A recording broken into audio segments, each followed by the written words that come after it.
اسی تسلسل کو برقرار رکھنے کے لیے میں انتہائی احترام سے کے ساتھ زحمت سخن دوں گا جناب کرشن بہاری نور کو۔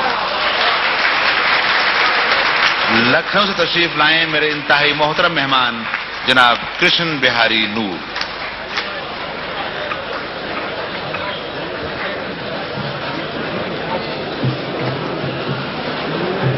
اجازت ہے بھائی سرکار؟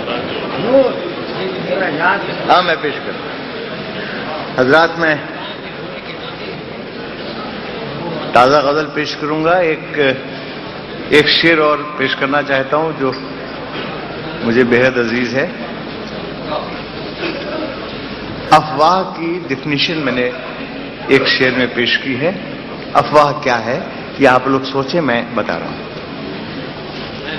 عرض کرتا ہوں کہ میرے بارے میں اپنے دل کی کسی حسرت کا پتہ دیتے ہیں، اپنے دل کی کسی حسرت کا پتہ دیتے ہیں، میرے بارے میں جو افواہ اڑا دیتے ہیں۔ اپنے دل کی کسی حسرت کا پتہ دیتے ہیں، میرے بارے میں جو افواہ اڑا دیتے ہیں۔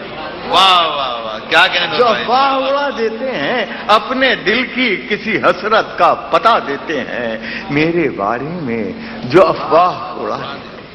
اور صاحب اب غزل جو تازہ کہی ہے وہ پیش کر رہا ہوں۔ ملائے فرمائیں، عرض کیا ہے کہ زندگی سے بڑی سزا ہی نہیں۔ زندگی سے بڑی سزا ہی نہیں، اور کیا جرم ہے پتہ ہی۔ زندگی سے بڑی سزا ہی نہیں، اور کیا کہنے زندگی سے بڑی سزا ہی نہیں، اور کیا جرم ہے پتہ اور کیا جرم ہے پتہ ہی نہیں۔ اب شعر سنیے گا، آپ سب کا شعر ہے، میرا نہیں۔ زندگی سے بڑی سزا ہی نہیں، اور کیا جرم ہے پتہ ہی نہیں، اتنے حصوں میں بٹ گیا ہوں میں، میرے حصے میں کچھ بچا ہی نہیں، اتنے حصوں میں بٹ گیا ہوں۔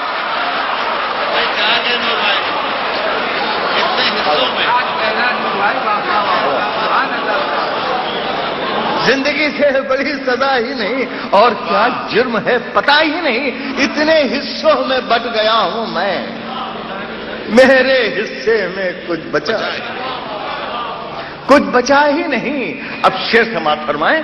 عرض کیا کہ میرے حصے میں کچھ بچا ہی نہیں، زندگی موت تیری منزل ہے۔ بہت ہی سچا شعر سنا رہا ہوں۔ زندگی موت تیری منزل ہے، دوسرا کوئی راستہ ہی نہیں۔ زندگی موت تیری منزل ہے،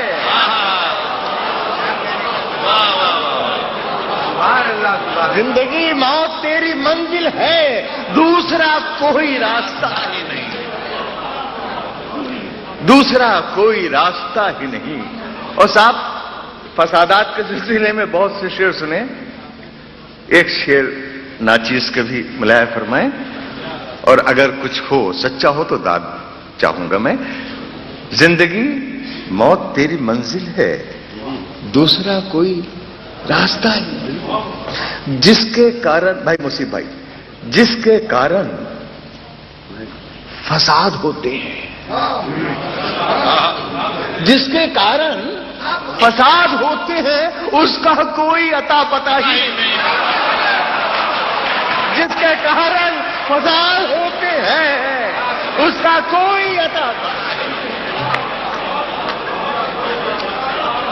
جس کے کارن فساد ہوتے ہیں اس کا کوئی عطا پتہ ہے، اس کا کوئی عطا پتہ ہے، جس کے کارن فساد ہوتے ہیں اس کا کوئی عطا پتہ ہے۔ زندگی اب بتا کہاں جائیں، زندگی اب بتا۔ صاحب یہ شعر سنانے سے پہلے میں چاہوں گا ایک اپنا پرانا شعر سنا دوں تاکہ زیادہ آپ کو لطف آئے گا. میں نے کبھی کہا تھا کسی شعر میں کہ وہ شعر سن لیجئے کہ زندگی کی تلخیاں اب کون سی منزل پر، اس سے اندازہ لگا لو زہر مہنگا ہو گیا. زندگی کی تلخیاں اب کون سی منزل پر ہیں، اس سے اندازہ لگا لو زہر مہنگا ہو گیا. اب شعر پیش کرتا ہوں کہ زندگی اب بتا کہاں جائیں، زہر بازار میں ملا ہی نہیں. زندگی اب بتا کہاں جائیں، زہر بازار میں ملا ہی نہیں. زندگی اب بتا کہاں جائیں، زہر بازار میں ملا ہی نہیں. اور یہ آخری 3 شعر آپ سب حضرات کی نظر تحفہ لایا ہوں میں. زندگی اب بتا کہاں جائیں، زہر بازار میں ملا ہے. سچ گھٹے یا بڑھے تو سچ نہ رہے. سچ اتنا ہی ہے، اس میں کچھ جوڑ گھٹا نہیں سکتے. سچ سے قریب کوئی چیز ہو جائے گی، سچ ختم ہو جائے گا. سچ اتنا ہی ہے جتنا ہے. عرض کیا ہے کہ سچ، یہ بھی ڈیفینیشن ہے، گھٹے یا بڑھے تو سچ نہ رہے. جھوٹ کی کوئی انتہا ہی نہیں. سچ گھٹے یا بڑھے. پھر آؤ کیا کہنے.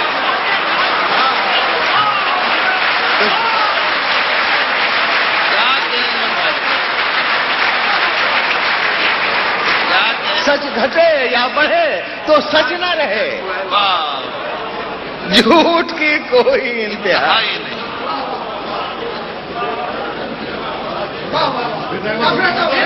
سچ گھٹے یا بڑھے تو سچ نہ رہے. جھوٹ کی کوئی انتہا ہی نہیں. کیا کہیں. دھن کے ہاتھوں بکے ہیں سب قانون. دھن کے ہاتھوں، دھن کے ہاتھوں بکے ہیں سب قانون. اب کسی جرم کی سزا ہی نہیں.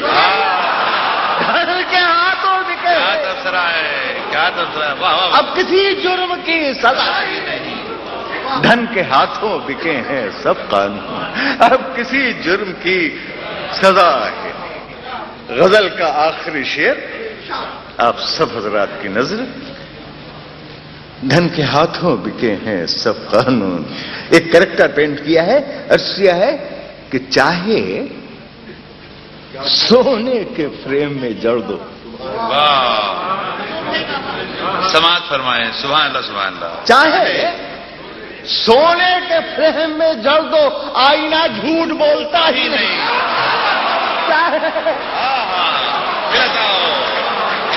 پھر آؤ سبحان اللہ سبحان اللہ. کیا کہنے نور بھائی، کیا کہنے. چاہے سونے کے فریم میں جڑ دو، آئینہ جھوٹ بولتا ہی نہیں. چاہے سونے کے فریم میں جڑ دو، آئینہ جھوٹ بولتا ہی نہیں. اپنی رچناؤں میں وہ زندہ ہے. واہ. نور سنسار سے گیا ہے. کیا کہنے. آپ جا رہے ہیں.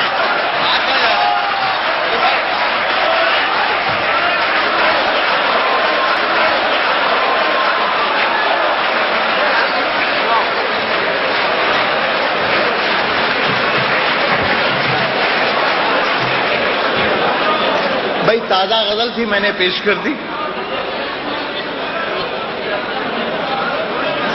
اپنی رچناؤں میں وہ زندہ ہے، نور سنسار سے گیا ہی نہیں. نہیں، میں اس قابل نہیں ہوں اس وقت میں نعت کی شعر پیش کر سکوں. مجھے معاف فرما دیں آپ. نور سنسار سے گیا ہی نہیں. اچھا، آپ کو لطف آئے گا. غزل کا مطلب ہے مگر لطف جو آپ چاہتے ہیں وہی آئے گا. ملایا فرمائیے صاحب. آپ حضرات خاص طور سے عرض کیا ہے کہ لب کیا بتائیں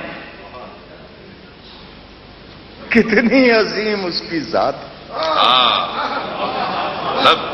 لب کیا بتائیں کتنی عظیم اس کی ذات ہے. ساگر کو سیپیوں سے الجھنے کی بات ہے. ساگر کو سیپیوں سے الجھنے کی بات ہے. لب کیا بتائیں کتنی عظیم اس کی ذات ہے. ساگر کو سیپیوں سے الجھنے کی بات ہے. سورج کا چاند کا تو گزر ہی نہیں وہاں. سورج کا چاند کا تو گزر ہی نہیں وہاں. وہ ہے جہاں وہاں پہ نہ دن ہے نہ رات. سورج کا چاند کا تو گزر ہی نہیں وہاں. وہ ہے جہاں وہاں پہ نہ دن ہے نہ رات ہے. وہ ہے جہاں وہاں پہ نہ دن ہے نہ رات. دینا ہے تو نگاہ کو ایسی رسائی دے. بھائی سنیے گا شعر کہ دینا ہے تو نگاہ کو ایسی رسائی دے. میں دیکھوں آئینہ تو مجھے تو دکھائی دے. دینا ہے تو نگاہ کو ایسی رسائی دے. میں دیکھوں آئینہ تو مجھے تو دکھائی دے. دینا ہے تو نگاہ کو ایسی رسائی دے. میں دیکھوں آئینہ تو مجھے تو دکھائی دے. اب شعر سماعت فرمائیں. شاعری زندگی میں میں نے 10-5 شعر کہے ہوں. پوری زندگی میں 53 سال ہو گئے مجھے شعر کہتے ہوئے. شاید ہی 10-5 شعر کہے ہوں. ان میں کا ایک شعر. جی میری عمر تو 70 سال کی ہے. آپ فرمائیے. دینا ہے تو نگاہ کو ایسی رسائی دے. میں دیکھوں آئینہ تو مجھے تو دکھائی دے. اب شعر سماعت فرمائیے. عرض کیا ہے کاش ایسا تال میل سکوت و صدا میں ہو. کیا مصرع ہے. کاش ایسا تال میل سکوت و صدا میں ہو. اس کو پکاروں میں تو اسی کو سنائی دے. کاش ایسا تال میل سکوت و صدا میں ہو. اس کو پکاروں میں. کیا کہنے. واہ واہ واہ. سبحان اللہ سبحان. کاش ایسا تال میل سکوت و صدا میں ہو. اس کو پکاروں میں تو اسی کو سنائی دے. کاش ایسا تال میل سکوت و صدا میں ہو. اس کو پکاروں میں تو اسی کو سنائی دے. اے کاش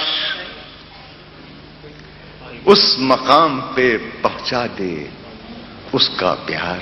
واہ. اس مقام پہ پہنچا دے اس کا پیار. وہ کامیاب ہونے پہ مجھ کو بدھائی دے. کاش اس مقام پہ پہنچا دے اس کا پیار. وہ کامیاب ہونے پہ مجھ کو بدھائی دے. اور مجرم ہے سوچ سوچ گناہگار سانس سانس. مجرم ہے سوچ سوچ گناہگار سانس سانس. کوئی صفائی دے تو کہاں تک صفائی. کیا کہنے سبحان اللہ سبحان اللہ.